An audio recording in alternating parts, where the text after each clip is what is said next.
Hermoso, hermoso es nuestro Salvador, precioso y precioso, que nos lleva a encontrar deleite en Él, en sus brazos, en su presencia incomparable y maravillosa, y nos abre los ojos para ver esa obra hermosa y gloriosa que fue hecha en la cruz del Calvario.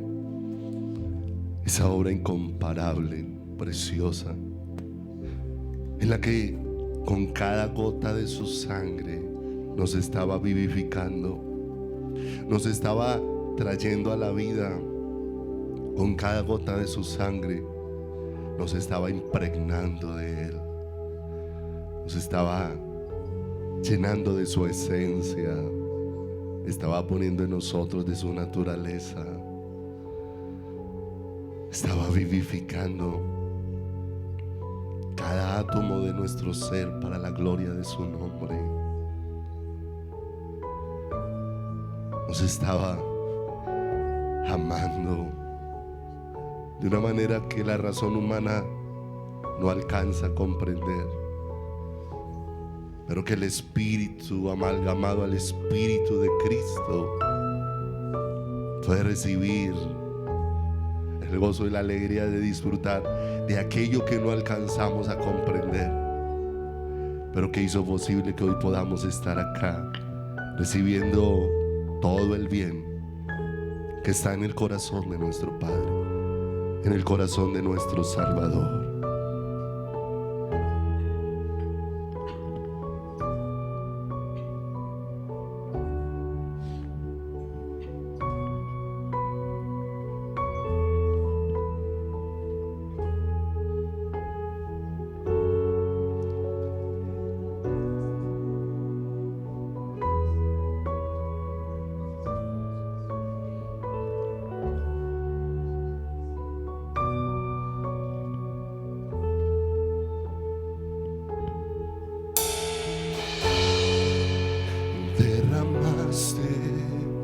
Tu bálsamo de amor sobre mi vida, me sanaste con tu vida. Nos estabas amando, Señor. Derramaste tu bálsamo de amor sobre mi vida, me sanaste con tu bien. Y su bálsamo no solamente se derramó aquel día, sino que ese bálsamo cubrió cada día de la eternidad, cada día de nuestra existencia sobre la tierra, para que todos los días podamos encontrar en Él reposo y descanso, para que todos los días podamos encontrar que en Él está toda la fuente que necesita nuestro corazón y nuestra vida. Levántale tus manos al Señor y dile: Señor, cuánto necesito tu bálsamo hoy en mi corazón, el refrigerio que solamente tu presencia puede traer a mi alma, a mi espíritu, a todo mi ser, el renuevo que necesita mi vida espiritual en esta mañana, solamente viene de tu mano, Señor. Buenos días, hermanos. Como siempre, es un regalo, es una bendición, es un privilegio maravilloso de parte de Dios compartir la palabra, estar aquí con ustedes, ya más recuperadito, gracias a Dios. Y bueno, gracias a ustedes también por estar ahí pendientes, por no olvidarme.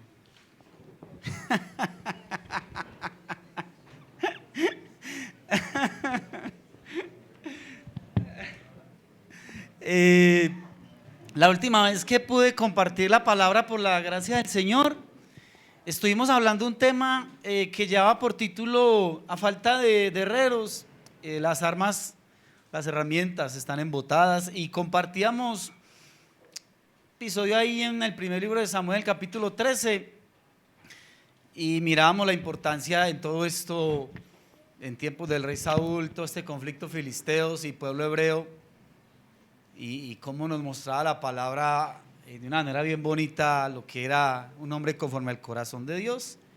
Y finalmente en ese enfrentamiento entre filisteos y hebreos vimos cómo finalmente en el pueblo de Israel no había un solo herrero y sus herramientas, sus armas estaban embotadas. Y aprendíamos entonces también la importancia de entender cómo nosotros como pueblo de Dios no solamente somos esa herramienta, esa arma, ese guerrero que Dios ha llamado, y que la iglesia también es llamada a hacer esa herrería para preparar esas armas maravillosas que Dios quiere usar en estos tiempos. Y la importancia de ser conscientes que no podemos ser armas que estén embotadas, amelladas, dañadas, rotas, sin filo. Hoy, como un complemento, quiero que veamos, digamos, uno de esos elementos que hace que nuestras vidas estén afiladas, que nuestra herramienta esté afilada. Uno de esos elementos, entre muchos otros, sí, es el amor.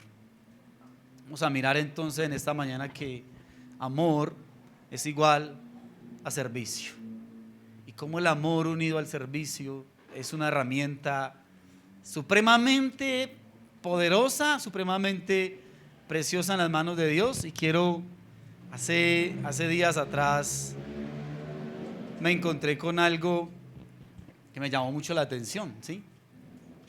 Es una carta que Albert Einstein, sobra decir quién fue Albert Einstein, ¿cierto? Le escribe a una de sus hijas. Y bueno, algunos niegan que haya sido una carta de Albert Einstein a su hija, pero quiero compartírselas independientemente de que haya sido así o no. Me llamó mucho la atención. Quiero leérselas como una introducción al tema. Cuando propuse la teoría de la relatividad, muy pocos me entendieron, y lo que te revelaré ahora, para que lo transmitas a la humanidad, también chocará con la incomprensión y los perjuicios del mundo. Te pido, aún así, que la custodies todo el tiempo que sea necesario, años, décadas, hasta que la sociedad haya avanzado lo suficiente para acoger lo que te explico a continuación. Hay una fuerza extremadamente poderosa para la que hasta ahora la ciencia no ha encontrado una explicación formal. Es una fuerza que incluye y gobierna a todas las otras, y que incluso está detrás de cualquier fenómeno que opera en el universo y aún no haya sido identificado por nosotros. Esta fuerza universal es el amor. Cuando los científicos buscaban una teoría unificada del universo, olvidaron la más invisible y poderosa de las fuerzas. El amor es luz, dado que ilumina a quien lo da y lo recibe. El amor es gravedad, porque hace que unas personas se sientan atraídas por otras. El amor es potencia, porque multiplica lo mejor que tenemos y permite que la humanidad no se extinga en su ciego egoísmo. El amor revela y desvela, por amor se vive y se muere. El amor es Dios y Dios es amor. Esta fuerza lo explica todo y da sentido en mayúsculas a la vida. Esta es la variable que hemos obviado durante demasiado tiempo. Tal vez porque el amor nos da miedo, ya que es la única energía del universo que el ser humano no ha aprendido a manejar a su antojo. Para dar visibilidad al amor, he hecho una simple sustitución en mi ecuación más célebre. Si en lugar de E, que es igual a MC a la 2, bueno, es una fórmula que ahorita no hay tiempo para explicarla. Dice: aceptamos que la energía para sanar el mundo puede obtenerse a través del amor multiplicado por la velocidad de la luz al cuadrado. Llegaremos a la conclusión de que el amor es la fuerza más poderosa que existe porque no tiene límites. Tras el fracaso de la humanidad en el uso y control de las otras fuerzas del universo que se han vuelto contra nosotros, es urgente que nos alimentemos de otra clase de energía. Si queremos que nuestra especie sobreviva, si nos proponemos encontrar un sentido a la vida, si queremos salvar el mundo y cada ser sintiente que en él habita, el amor es la única y la última respuesta. Quizás aún no estemos preparados para fabricar una bomba de amor, un artefacto lo bastante potente para destruir todo el odio, el egoísmo y la avaricia que asolan el planeta. Sin embargo, cada individuo lleva en su interior un pequeño pero poderoso generador de amor cuya energía espera ser liberada. Cuando aprendamos a dar y recibir esta energía universal, querida Eliezer, comprobaremos que el amor todo lo vence, todo lo trasciende, todo lo puede, porque el amor es la quinta esencia de la vida. Lamento profundamente no haberte sabido expresar lo que albergué en mi corazón, que ha latido silenciosamente por ti toda mi vida. Tal vez sea demasiado tarde para pedir perdón, pero como el tiempo es relativo, necesito decirte que te quiero y que gracias a ti he llegado a la última respuesta. Tu padre, Albert Einstein. Entonces me pareció bastante especial esto, ¿sí?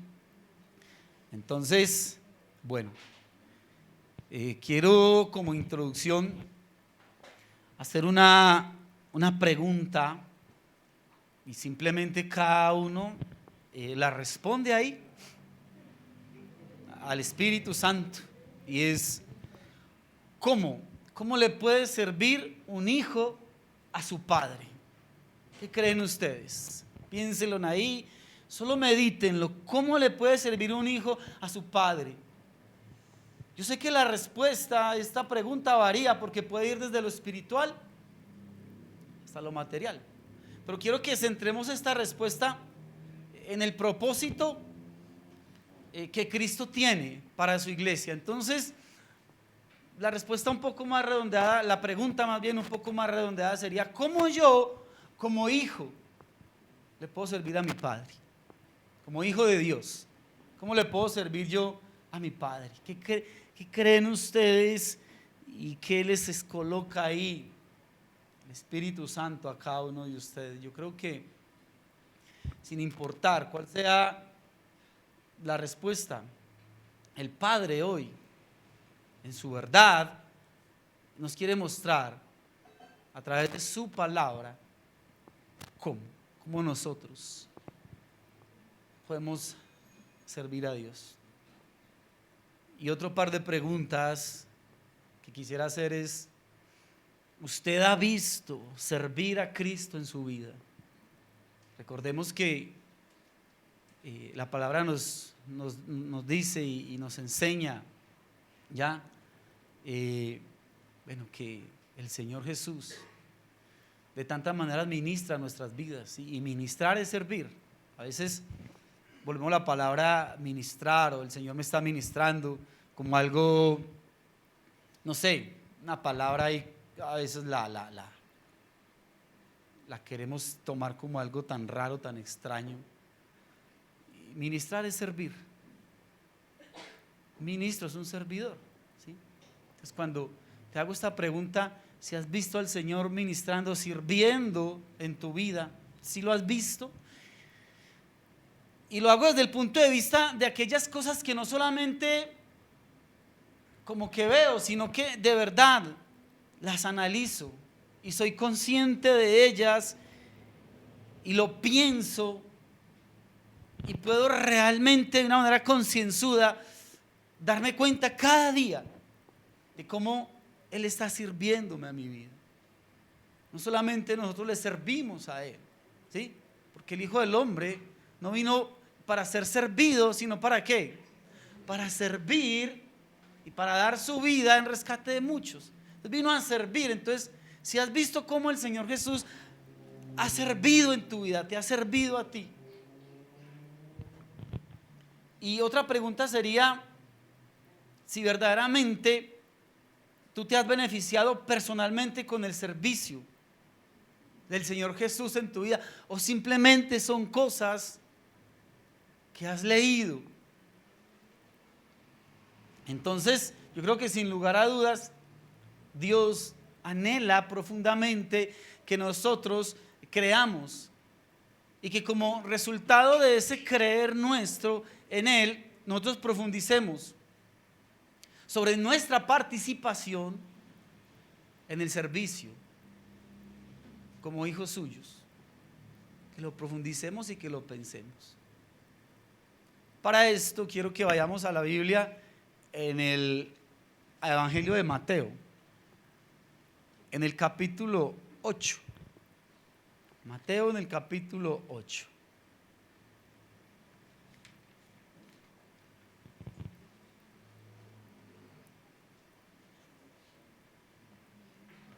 Y quiero que ahí en el capítulo 8 miremos solamente los primeros 4 versículos del capítulo 8. Dice: cuando descendió Jesús del monte, le seguía mucha gente. Y aquí vino un leproso, se postró delante de él diciendo: Señor, si quieres, puedes limpiarme. Jesús extendió la mano y le tocó diciendo: quiero, sé limpio. Y al instante su lepra, ¿qué pasó? Desapareció. Entonces Jesús le dijo: mira, no le digas a nadie, sino ve, muéstrate al sacerdote, presenta tu ofrenda que ordenó Moisés para testimonio de ellos. Muy bien. Vamos a mirar aquí cuántas cosas Dios quiere hoy enseñarnos.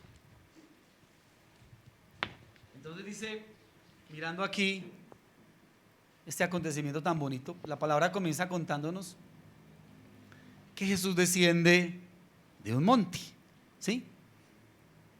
¿Qué hace Jesús en ese lugar? ¿Qué hace en ese monte?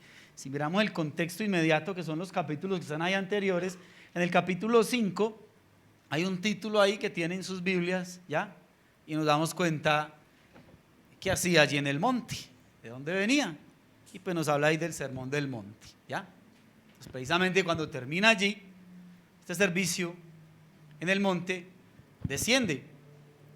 Había estado enseñando a los discípulos, pero también nos dice la escritura que cuánta gente lo escuchaba. ¿Cuánta gente lo escuchaba? ¿Qué dice ahí? Que había mucha gente que lo escuchaba. Entonces baja del monte y el contexto del sermón de la montaña enseña algo muy bonito, y es que Jesús no hablaba por su propia cuenta, ¿sí? Ni hacía nada por su propia cuenta, por el contrario, Jesús decía y hablaba ¿qué cosas? Lo que él veía, ¿a quién? ¿Y oía de quién? Ah, muy bien, lo que él oía del Padre en intimidad con él. En otras palabras, se la atención a esto, es el primer clip, la primera notica que hemos de tener en cuenta, es en lo reservado de la oración, donde Jesús, como siervo, obtiene la luz que lo guía para responder a la necesidad social de su tiempo. Miremos el contexto en el que vivía Jesús. Había necesidades, había una sociedad allí, cantidad de cosas, y en la intimidad de Jesús con el Padre era allí donde tenía respuesta de cómo intervenir. Vuelvo y te repito, Jesús no hacía nada por su propia cuenta. Eso es muy importante. Él hacía y decía lo que recibía de su Padre, de manera tal que si aquí lo vemos sanando a un leproso, no es porque, ay, lo quiero sanar. ¿Lo recibía de quién? Porque muchos pasajes de la Escritura vemos que hubo gentes que no fueron sanadas por Jesús, ¿sí o no? Porque no lo recibió del Padre. Entonces, yo quiero que miremos Juan 5:19, por favor. Vamos allí todos, por favor, en Juan 5:19. Dice: Respondiendo entonces Jesús les dijo: de cierto os digo, no puede el Hijo hacer nada por sí mismo, sino lo que ve hacer al Padre, porque todo lo que el Padre hace, también lo hace el Hijo igualmente. Y vamos a Mateo capítulo 5, versículo 16. Mateo 5, 16. Así alumbre vuestra luz delante de los hombres. Ojo a esto pues, para que vean vuestras buenas obras. No que no hay que hacer obras. Sí hay que hacer obras. ¿Cuáles?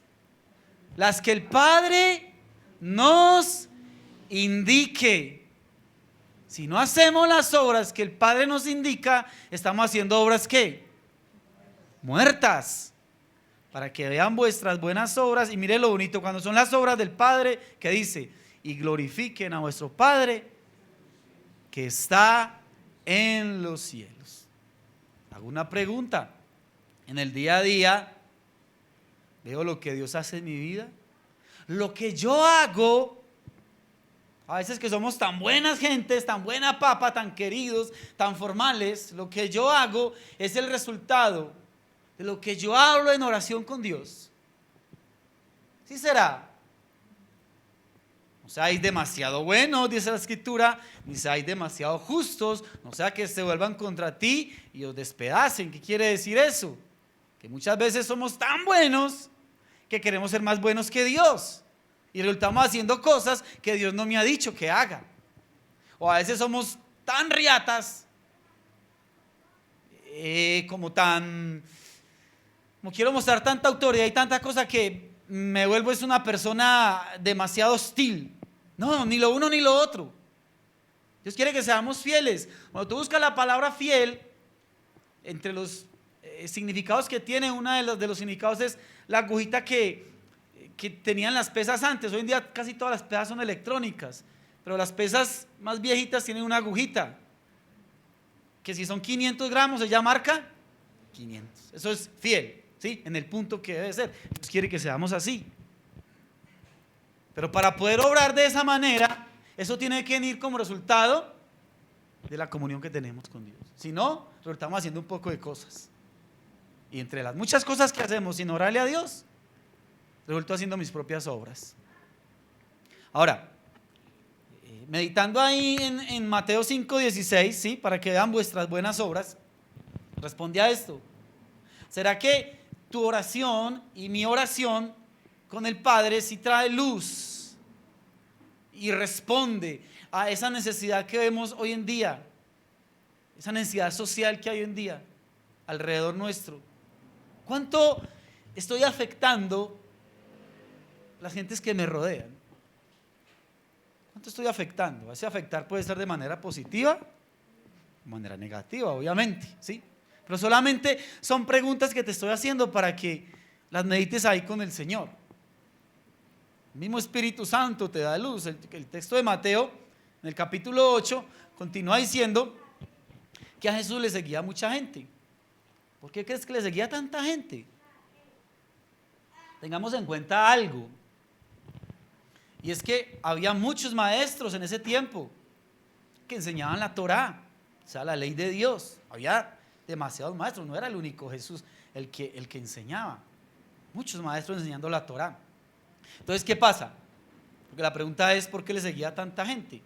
Entonces, cuando la gente se escucha a este nuevo maestro, hay algo que empieza a cautivar la atención de la multitud. ¿Sabes qué cautivaba? Era la coherencia entre el mensaje y el mensajero.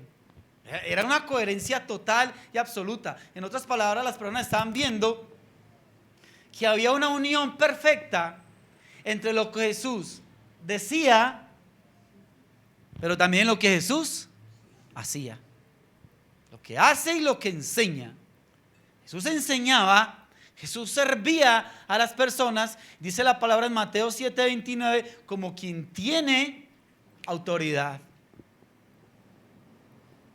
Como quien tiene autoridad.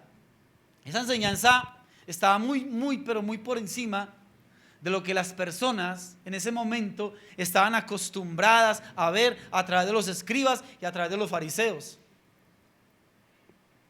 Porque decían unas cosas maravillosas, otras terribles, ¿sí?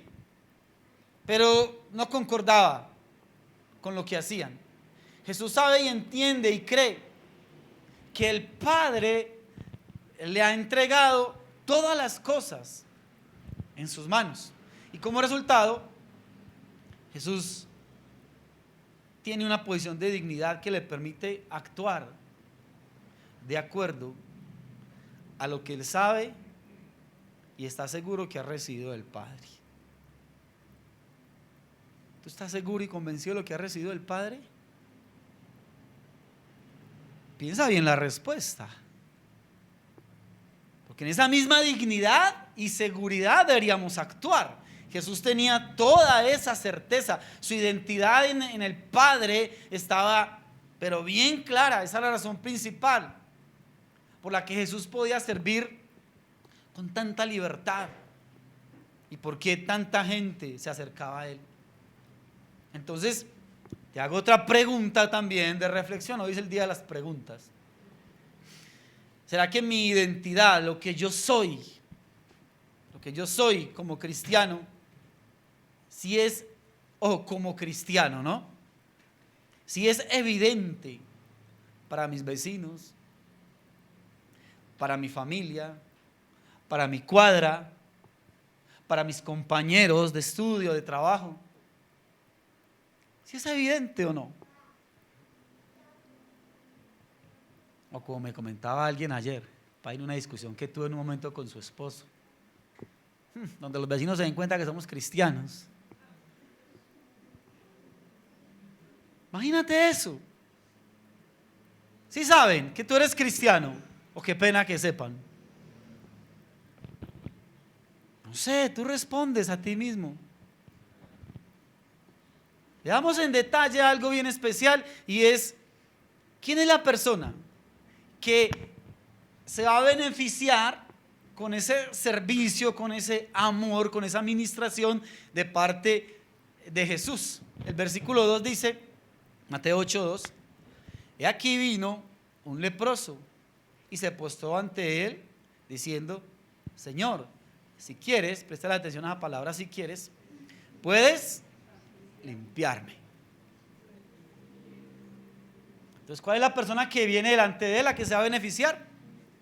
Un leproso. ¿Cómo lo ve la sociedad en medio de la cual se encuentra este hombre? En medio de la cual está también Jesús. ¿Cómo ve la sociedad de ese momento a un leproso? Hay 2 capítulos, no los vamos a leer hoy en la escritura. Si quieren lo anotan los que les gusta leer un poquito y no quedarse solamente con lo que escuchan acá. Gente que le gusta mucho ir y investigar un poquito más. Levítico capítulo 13 y capítulo 14 pueden leerlo todo y ahí se van a dar cuenta que en estos 2 pasajes se puede ver que la condición del leproso era lo que le definía su destino. ¿Sabes cuál era el destino del leproso? Estar aislado, ser declarado indeseable, ser declarado un inmundo, y por esa impureza que la veían muy relacionada con el pecado, o maldiciones, cosas de esas, por esa condición no podía relacionarse con las personas. No podía, escucha esto, no podía participar de las ceremonias propias de su fe hasta que la lepra se le quitara. Una cosa bien triste, ahí lo pueden leer en esos 2 capítulos que les dije. Entonces, teniendo en cuenta las características de la lepra, o sea, la lepra era una cosa contagiosa. Creo que todavía hay lepra, ¿sí? Ahí don Eduardo me comentaba, en Aguas de Dios es un pueblo. Llevaban, o llevan, no sé si todavía, don Eduardo. Hay varios pabellones, uno donde están ya unos sanos leprosos. Entonces todavía hay de eso, muy contagioso, ¿sí? Entonces, teniendo en cuenta esto de la lepra, no es difícil nosotros entender la razón de por qué tantas restricciones que habla ahí acerca del leproso. Entonces, este es un paralelo bien tremendo con aquellas personas en nuestra sociedad que por uno u otro motivo han sido, los marginamos. Gente con un desfiguramiento estético, algunos menos severos, otros más severos, los aislamos. Gente con problemas neurológicos, no solamente la locura, sino gente con problemas fuertes de depresión. Hay depresión que es severa, hay depresión que es más leve, pero es tremendo. Personas que son bipolares, que son personas que se sienten rechazadas, aisladas, discapacidad. En algunos la discapacidad obviamente es más severa, en otros más leve, pero mucha gente que está en esa condición se sienten que la sociedad los hace a un lado. Parálisis, ceguera, la condición de las lesbianas, gays, bisexuales, transexuales, todo eso a un lado. Indigentes, locos, discapacitados, prisioneros, enfermos terminales, gente en un estado vegetativo, gente corrupta, gente narcotraficante, violadores, gente con SIDA. Seamos sinceros, nosotros como sociedad nos aislamos. Entonces, ¿qué sensación? Otra pregunta, y que hoy es el día de las preguntas. ¿Qué sensación produce en mí esas características en una persona? Gente que le da miedo, unas fobias tremendas, rechazo, fastidio, nos quitamos, nos corremos, no le hablamos, no lo miramos. Entonces, ¿qué sensación produce en ti este tipo de personas? ¿Cuál es mi reacción ante ellas? Porque si antes era leproso, hoy tenemos cantidad de cosas. Ayer que estaba visitando al hijo de Dolly, la hermana que está aquí, ella tiene un hijo que, bueno, tiene está incapacitado para moverse y muchas funciones más, que está demasiado limitado. Y hacía tiempo estaba con el asunto de su silla eléctrica que le había dañado y bueno, que se la renovaran, duró un poco de meses. Y yo le preguntaba y me decía pues que para que él no sentía como ese deseo de salir a la calle, porque la gente está en sus cosas, pero que él sale a la calle y se siente solo porque nadie se le arrima, no le dicen nada. Entonces uno dice, tremendo. Yo pensaba en eso cuando él me comentaba eso y pensaba en este mensaje. ¿Por qué somos así? ¿Por qué reaccionamos de esa manera? La restricción que imponía la ley en ese momento de la historia con los leprosos era un acto que llevaba a proteger a la comunidad, a las demás personas. En otras palabras, como la lepra se transmitía y se contagiaba de persona a persona, entonces para vivir era necesario mantener al leproso a distancia. Y pues ante ese rechazo, el olvido era mucho más grave que la misma enfermedad. Entonces, cuando yo me aíslo, otra pregunta, cuando yo me aíslo de la fea necesidad que me rodea, ¿será que eso hace que desaparezca la necesidad de las personas? Es que nos volvemos insensibles. ¿Sí? Entonces, tengamos en cuenta algo. La lepra no duele, la lepra no arde, la lepra no pica, nada. Entonces, podríamos pensar que el aislamiento era suficiente para proteger entonces a la comunidad. Sin embargo, ¿qué creen ustedes? Y piénsenlo, ¿qué pasaba con el leproso?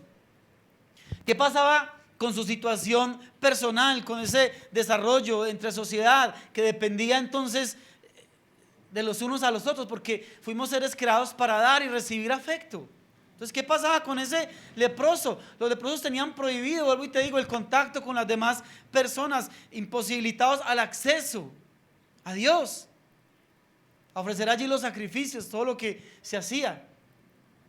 Era un panorama desolador. Vuelvo y te repito, no les dolía, no les picaba, no les ardía. Un leproso podía estar en un rincón y se quedaba dormido y venían las ratas y se le comían los dedos, no se daba cuenta, porque no sentía nada. No lo sentía. Podía caerse, tener un accidente y caérsele su oreja. No se daba cuenta, no lo sentía.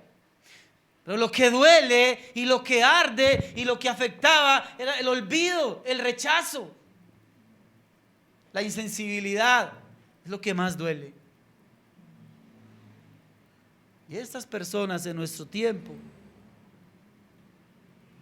que sufren todo esto, pueden y son capaces de vivir ya y de alguna manera soportar la situación, pero el rechazo y la manera como nosotros los vemos, los miramos, los tratamos, es lo que más duele y afecta a sus vidas. El mensaje que Jesús enseñaba era confirmado por las acciones de servicio que se acercaban, que venía a Él, a las personas necesitadas y suplían su necesidad. Entonces, si tú y yo, que somos seguidores de Jesús, que creemos en su enseñanza, y creemos en este mensaje vivo, como es el Evangelio, entonces estoy como Él, acercándome al necesitado para enseñarle, para suplir esa necesidad de afecto, para devolverle lo que la sociedad le ha quitado. Hoy en día se habla de mucha igualdad, pero esa igualdad en amor solamente la puede traer la iglesia, no más. Si no está sucediendo, entonces estoy realmente viviendo el mensaje de Jesús, o cuál es el mensaje que yo estoy viviendo. Ahora miremos lo que este leproso hace. Mira, esto tan interesante. Él rompe todas las normas sociales y a pesar de su enfermedad, él se aventura a ir a Jesús. Y lo bonito aquí es ver que no lo hace de cualquier manera, porque él dice que va delante de Jesús y postrándose le dice. Entonces, el hecho de que este leproso vaya delante de Jesús y se arrodille, ponga su rostro en tierra y le diga: Señor, esto nos debe llevar a pensar que algo ya estaba pasando en el interior, en el corazón de este hombre, y al llegar el momento de verlo, él no se puede contener. Entonces, él va a Jesús, pero piensa en esto: ¿quién puede ir a Jesús si el Padre no lo trae? ¿Quién puede ir a Jesús si el Padre no lo trae? Nadie. Juan 6:44 lo dice claramente. Juan 6:44. Ninguno, y ninguno son ¿cuántos? Ninguno puede venir a mí si el Padre que me envió no lo trajera. Wow. Algo estaba ya ocurriendo en el corazón de este leproso que lo trae a Jesús. Es decir, que el leproso no se acerca como un incrédulo. Y también es interesante notar que la multitud que está allí alrededor, que vienen de escuchar el sermón del monte, es una multitud que, por lo menos la escritura no registra que estén gritando, que estén agitados, que le estén impidiendo al leproso el acceso, el llegar a Jesús. Hay mucha gente alrededor observando lo que va a ocurrir en ese momento con el leproso. Es todo un acontecimiento. Quizás para muchas personas pueda ser desagradable, pero todos están a la espera de lo que va a suceder. Es que Jesús viene a hablar un mensaje muy bonito, ¿sí? Y podemos hablar muchas cosas muy bonitas, pero ellos van a mirar si lo que dijo concuerda y quieren ver qué va a hacer con ese hombre, con ese leproso. Están ahí expectantes. Entonces viene otra pregunta también. Si conozco al necesitado a mi alrededor y si puedo identificarme con la necesidad, pues yo no estoy viendo la necesidad a mi alrededor. O la veo, pero es como si no la viera. ¿Qué le ha dicho a usted? ¿Qué me ha dicho el Padre a mí que haga frente a esta realidad social tan tremenda que estamos viviendo hoy en día? Corruptos, violadores, ¿sí? Todo este movimiento LGTB, el pobre, el rico también, porque no solamente el problema de los pobres, los ricos. Todo este problema tan tremendo de las redes sociales. ¿Cómo estamos viendo todo esto a nuestro alrededor? Mujeres abandonadas, mujeres víctimas de maltrato, niños abandonados, niños víctimas de maltrato, de abusos, ancianos también, víctimas de maltrato, de abuso. Todo eso lo vemos a diario. Entonces, ¿qué te ha dicho el Padre que hagas frente a eso? A orar. Sí, pero ¿y qué más? Hermanos, tenemos que meditar en eso. Siguiendo los hechos que nos narra ahí la palabra en el capítulo 8 de Mateo, mira que el leproso reconoce en Jesús una esencia tan maravillosa en Jesús que es imposible de ocultar. Imposible. Jesús es un vaso completamente lleno. Y como resultado de ese amor, como resultado de esa autoridad, de esa misericordia, eso se hace evidente en los hechos de Jesús. Mira Romanos 5:5. Vamos un momentico allí a Romanos, por favor. Romanos 5:5. Y la esperanza no avergüenza, porque el amor de Dios que ha sido derramado en nuestros corazones por el Espíritu Santo que nos fue dado. Vuelvo y te lo repito. Y la esperanza no avergüenza, porque el amor de Dios ha sido derramado en nuestros corazones. ¿Por quién? Colosenses 1:29. Colosenses 1:29.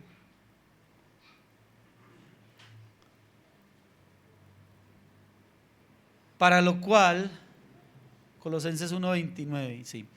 Para lo cual también trabajo luchando según la potencia de Él, la cual actúa poderosamente en mí. Uno dice, pero uno lee esto y creo que el cristianismo moderno, si se puede llamar de esa manera, ¿sí? Vuelvo y te digo, si se puede llamar de esa manera, porque el cristianismo no es ni moderno ni antiguo, es una sola cosa. Para lo cual también trabajo luchando según la potencia de Él, la cual actúa poderosamente en mí. Pensamos que son milagros y cosas extraordinarias. No, simplemente el amor es una fuerza poderosa de parte de Dios que hay que actuar en nosotros. Y por último, miremos, por último la enseñanza, no, otro versículo acá, Hechos 10:38. Hechos capítulo 10, versículo 38.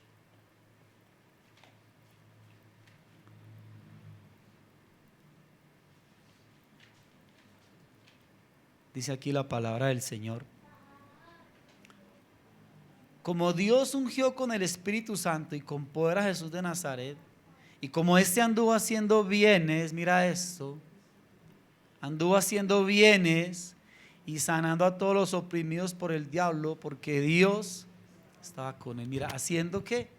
Bienes. Entonces vuelvo y te repito, Jesús era un vaso lleno, y como ese resultado de ese amor, esa autoridad, esa misericordia se hacían evidentes en lo que Jesús hacía. Entonces, ¿por qué el leproso, cuando ve a Jesús, inmediatamente lo reconoce como Señor? Por eso mismo, porque no solamente oyó, sino que también ¿qué? Vio lo que Jesús hacía. Y eso fue suficiente. Esa coherencia entre el mensaje y el mensajero, entre lo dicho y lo hecho, fue suficiente para que él fuera delante de él y admitiera su condición. Un hombre necesitado, un hombre afligido, un hombre solo, un hombre rechazado. Además, en su petición, el leproso hace algo, y es que reconoce la voluntad, la potestad, la soberanía de Jesús, porque le dice: si quieres, puedes limpiarme. Qué bonito eso, ¿no? Entonces ahora preguntémonos algo, y es: ¿cómo ve Jesús? ¿Cómo está viendo Jesús al leproso? ¿Qué creen ustedes? ¿Cómo lo está viendo? Y esto tiene que ver con la comunión de Jesús con el Padre, porque por esa comunión tan perfecta que Jesús tenía con el Padre, Jesús tiene la capacidad, una capacidad bien poderosa y bien maravillosa de ver las carencias del necesitado y responder a ellas, pero con precisión, o sea, dando en el punto. Porque es que, vuelvo y te repito, podemos hacer muchas cosas si es que las hacemos, pero si no estamos siendo precisos, haciendo lo que se debe de hacer y no haciendo lo que se nos ocurre, de nada sirve. De nada sirve. Entonces podemos afirmar que entre más fuerte, que entre más cercana sea la relación de nosotros como hijos con nuestro Padre, más sensibles vamos a hacer nosotros a las necesidades de quienes nos rodean, y vamos a ser precisos. Pero eso necesariamente tiene que venir como el fruto de la relación nuestra con el Padre, para poder ser movidos realmente por Él. La petición del leproso que le hace a Jesús es algo muy personal. Si quieres, puedes limpiarme. Y es muy bonito ver aquí en este relato entre Jesús y el leproso que nada es casualidad, porque obviamente nadie, absolutamente nadie en el plano natural puede limpiar a este hombre. En el plano natural, vuelvo y te lo repito, nadie lo puede limpiar de esa enfermedad. Entonces, algo aquí es que bien bonito, es que en realidad nos permite ver algo bien precioso, es que esas características del Padre que son manifestadas a través de sus hijos, de su Hijo y de nosotros como sus hijos, ese amor, esa soberanía de Dios, esa voluntad de Dios, ese ser todopoderoso para ejecutar su voluntad, para ejecutar como Él quiere y a quien Él quiere. Esto nos dice y nos deja ver también que el leproso no solamente está reverenciando a Jesús como Señor, porque mira cómo se acerca y le dice Señor, sino que también está reconociendo que Jesús es autor de maravillas, y eso era algo que él necesitaba profundamente. Esa soberanía, ¿sí? Y ese poder de Jesús, hacerlo, poder ejecutarlo. Cuando uno mira en los 3 evangelios, esta narrativa de este acontecimiento, los 3 evangelios usan la palabra limpiarme. Si quieres, puedes limpiarme. Originalmente esa palabra no significa sanidad, significa purificación. Entonces préstale atención a eso, porque lo que le está diciendo el leproso al Señor es: si tú quieres, puedes ¿qué? Purificarme. Y recuerda que esto estaba muy asociado con el pecado, la condición de pecado. Entonces lo que le está pidiendo a Jesús es ¿qué? Si tú quieres, puedes ¿qué? Perdonarme. Está reconociendo la condición. Y además, al decirle esto, el leproso hace que su petición sea algo muy para él, algo que él necesita de manera íntima y de manera personal. Puede que hubiesen muchos leprosos más ahí alrededor, no sé, la Biblia nos habla de este. Entonces, piensa también en esta otra pregunta: si soy un cristiano que estoy involucrado en los hechos de Dios, o soy solamente un espectador. Y si estoy involucrado en los hechos de Dios, ¿cómo lo estoy haciendo? ¿O no estoy haciendo nada? Absolutamente nada. En el versículo 3, Mateo 8:3 dice que Jesús extendió la mano y le tocó. Lo tocó a un leproso. Lo tocó. Yo no necesito estés entendiendo la magnitud de esto. ¿Quién tocaba a un leproso? ¿Quién se le acercaba? ¿O quién dejaba que se le acercase? Ahora, para ir y tocarlo, le toca y le dice: quiero, sé limpio.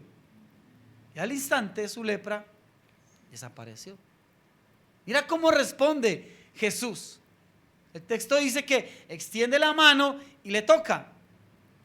Yo creo que en este punto es necesario que nosotros recordemos algo acerca de la misericordia del Padre, que la hemos visto siempre desde Génesis, allá capítulo 3, la caída del hombre, cuando Dios llama al hombre y el hombre está confuso, está lleno de temor. El hombre no entiende lo que Dios le dice, pero lo bonito aquí es ver que Dios es el que extiende su gracia sobre Adán.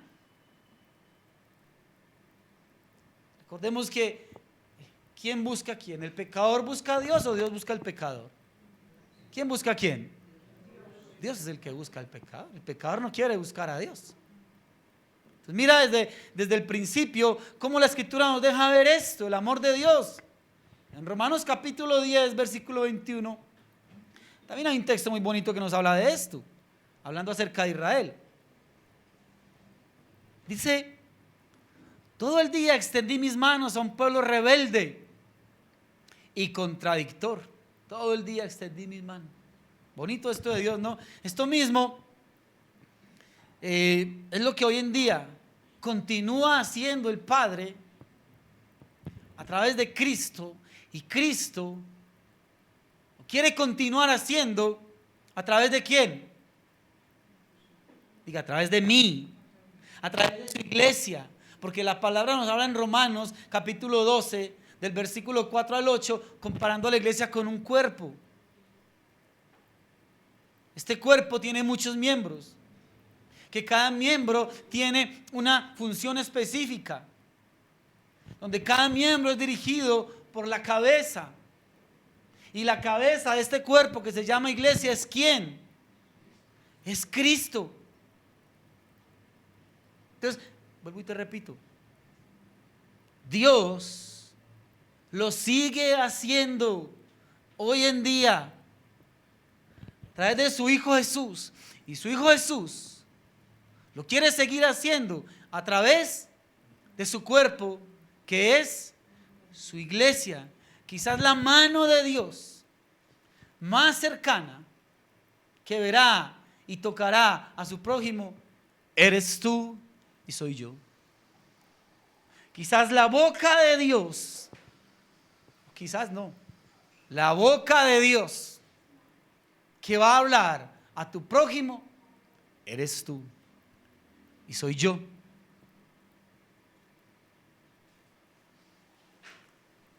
Cantidad de personas que están sedientas y necesitadas de un toque de amor. Señor, tócalo. Sí, pero a través de ti y a través de mí. Señor, háblale a fulanito. Háblale, claro.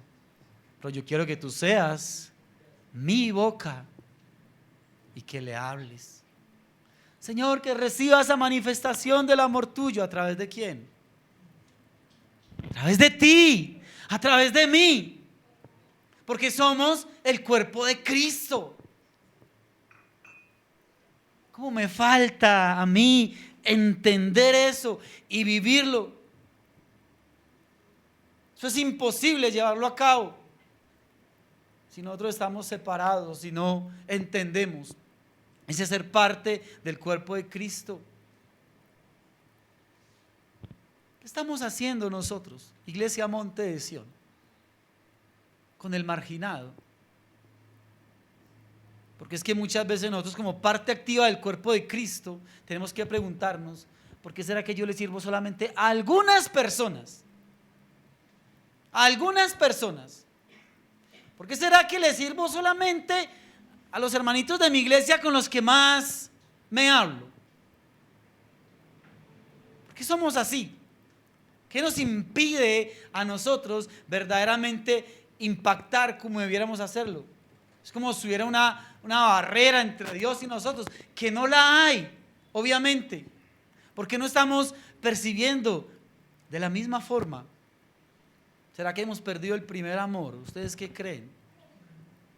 Mira que algo ahí bien importante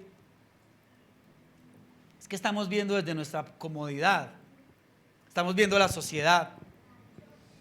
Una sociedad que está cada vez más hundida, más perdida. Una sociedad cuyo interés es mi beneficio. Y que nadie viole mis derechos. Una sociedad que hace lo que sea para que lo que a esa persona le beneficia me lo respeten por encima de quien sea. Una sociedad cada vez más egoísta, pero que la está llevando cada vez más a la frialdad, al pecado. Una sociedad cada vez con más y más gente necesitada de afecto. Eso es lo que estamos viendo hoy en día. Y esa es la realidad. Pero lo estamos viendo desde nuestra propia comodidad. Y no queremos hacer lo que el Padre nos demanda. Mira que el Señor Jesús no se queda simplemente observando al leproso. ¡Ay, qué pesar! ¿Cómo está? No, qué cosa tan horrible. No, qué condición tan tremenda. Él no se queda ahí solamente mirando. Lo toca y le dice: quiero ser limpio. Recordemos que los fariseos y los maestros de la ley enseñaban demasiado enfocados en la tradición de los hombres. Tanto así que en Marcos, en el capítulo 7, versículo 9, Jesús dice que invalidan el mandamiento de Dios para guardar ¿qué? Su tradición.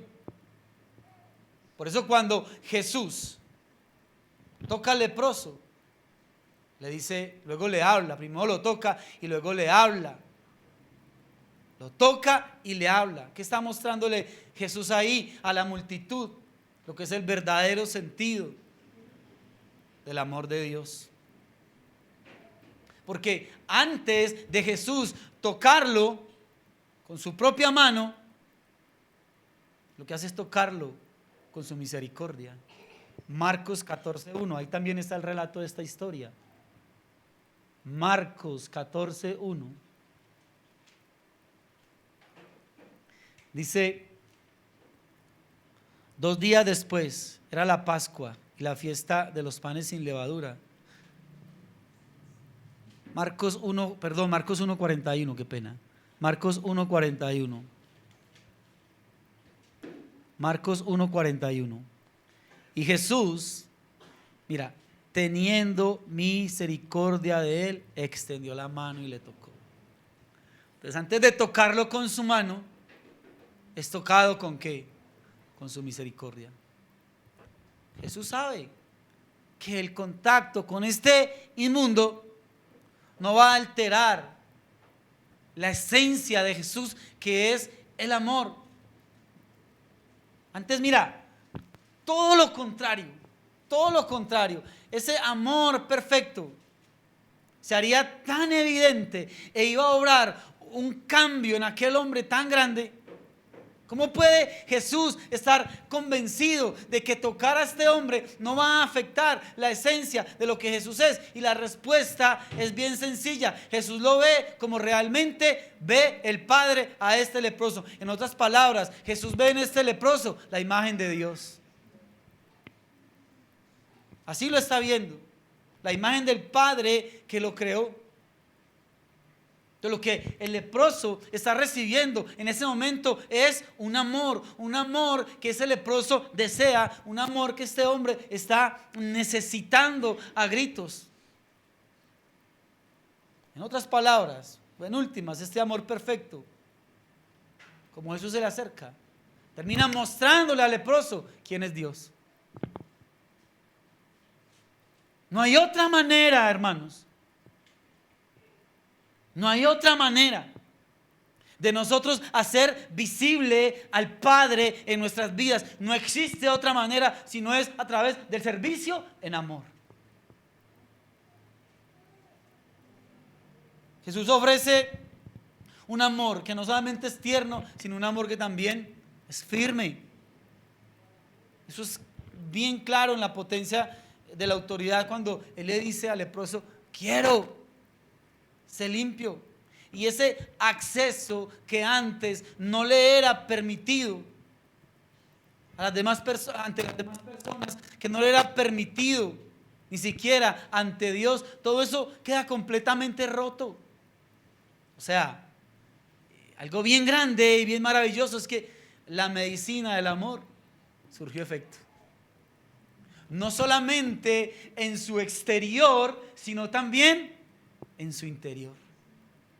La medicina del amor surgió efecto. Entonces, el leproso se acerca a Jesús reconociéndolo como Señor. Incluso antes de que fuera sanado, le está diciendo Señor. Y esto es bien, bien bonito, porque dicho de otro modo, el leproso se acerca a Jesús por lo que Jesús es. No simplemente viéndolo como el que me puede quitar la enfermedad. Primero se acerca a Él entendiendo lo que Jesús es. Señor, si tú quieres, puedes limpiar. Y qué bonito cómo lo toca. ¿Te imaginas ese toque de Jesús? Un toque de amor. Porque primero lo tocó con su misericordia. Ay Dios, si necesitamos llenarnos de eso.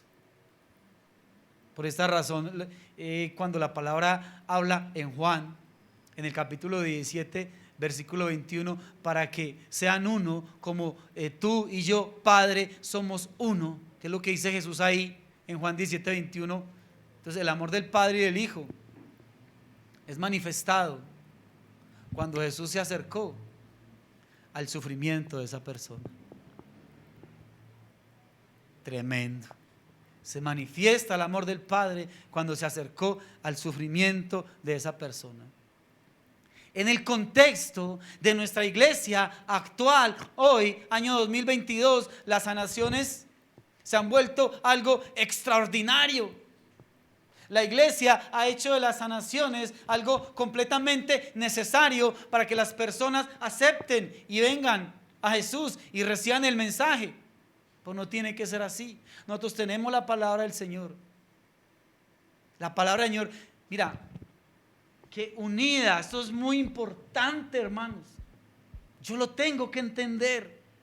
La palabra de Dios unida a su perfecto amor, que se expresa a través del servicio, es lo que da luz para que las personas que están en nuestro entorno diario puedan ver a Dios y lo reconozcan y crean. No solamente lo extraordinario y lo fabuloso que se vuelve hoy día las sanidades, es que la palabra que tú y yo hemos aprendido y hemos recibido tiene que ir unida ¿a qué? Al amor expresado en el servicio hacia los demás. Un favor que tú le haces a alguien en amor.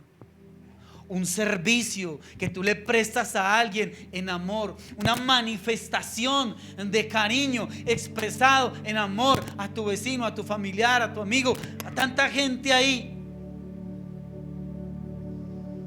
Un servicio expresado en amor puede dar como resultado que esa persona vea la expresión del amor de Dios en nuestras vidas. Entonces, para concluir y terminar, ¿cómo es entonces que la iglesia puede llegar a servir al Padre y a reflejarlo a los demás? ¿A través del qué? Del amor manifestado en servicio a las demás personas. Que eso quede claro. Con que eso quede claro hoy, el mensaje queda al 100%. ¿Cómo reflejamos a Dios? A través del amor manifestado en el servicio a las demás personas. Ese es el mensaje de hoy. Todo esto que les compartí hoy es para que lleguemos a eso. En esto conocerán que son mis discípulos. ¿En qué? En el servirse, ministrarse los unos a los otros. Es amar, es dar, más darme. Dar, más darme. Vamos a estar de pie y vamos a orar al Señor y le damos gracias.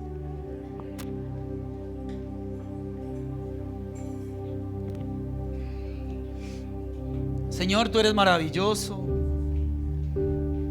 y tu nombre, Dios, es grande sobre toda la tierra. Y de verdad que he visto ese servir tuyo sobre mi vida. Pero la verdad me falta que se manifieste también el servicio mío hacia los demás en amor. Algo tiene que pasar, Dios, en nuestras vidas. Algo tiene que suceder, Señor, en nosotros como iglesia. Pero el mundo tiene que ver que somos hijos de Dios. El mundo tiene que ver que tú eres real. Y tú te ideaste esta fórmula maravillosa, como es el amor expresado a través del servicio. No es tanta palabrería, y a veces oro tanto, si es que lo hago, y digo tantas cosas, pero no lo ven en mi actitud. Señor, avívanos en el amor tuyo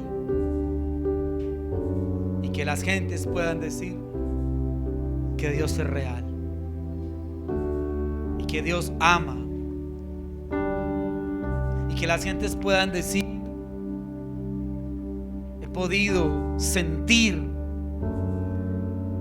el amor y el cuidado de Dios a través de un cristiano, a través de mí. Que las gentes puedan decir: el día que me hablaste, el día que te acercaste, el día que tocaste mi vida, fue como sentir que era Dios mismo hablándome, y poder dar gracias, entendiendo, Señor, que solamente soy el instrumento y la herramienta tuya. Muchas gracias, Dios.